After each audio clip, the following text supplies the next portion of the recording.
perfect day for you to be here because Baker Mayfield's going to be front and center on ESPN tonight, and he was one of your guests on your show. What was your impression of Baker when you met him?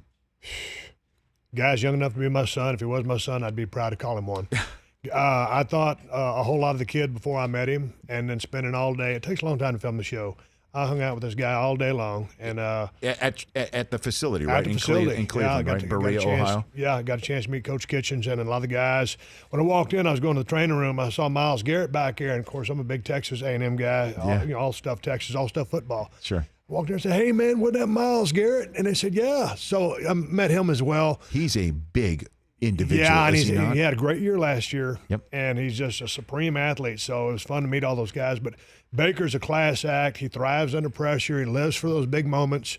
He never was Plan A until he was drafted number 1 by the Cleveland Browns. Mm-hmm. And I think he's the best. Have you stayed in touch with him at all? Or no, what? He just like the clip with Dale Jr. He's got his thing going on, and I'm doing my thing. I'm bad about staying in contact with people anyway. Why is that? I don't know. It's just I'm the worst at returning text messages, voicemails, emails, you name it. I'm bad. I'll get a voicemail. My wife will say, "Hey, did you return so and so's call?" I said, "No." I said, "Well, you didn't even listen to the voicemail." I said, "I know." "Well, when are you going to listen to it?" "I don't know. Whenever I do." So I don't know why I do that, but okay. That's me. I can put off anything. So what's the number of voicemails that are on your phone right now? Oh, right now I'm clear. You're clear. Yeah, I'm not that guy that gets all the storage backed up so you can't leave a message. Because, okay. Yeah, you never know when that one important phone call that you've got to have comes. So a few weeks later you listen to the voicemail. For you to ignore in a timely fashion. At least I don't know what's wrong with me, Rich. At least you know. That's fantastic.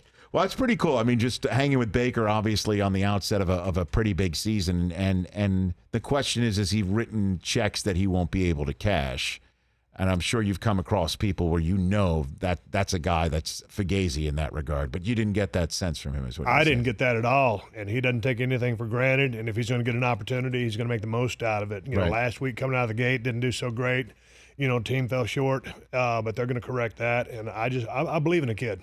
Yeah. I do. He's going to be just fine. What was it like being around an NFL team, Steve, for you? Because I'm such a fan, and I've met a lot of those guys, in days gone by, and a lot of those guys have been fans of mine. And Sure. so just hanging out with them, though, I just love the culture, love the locker room.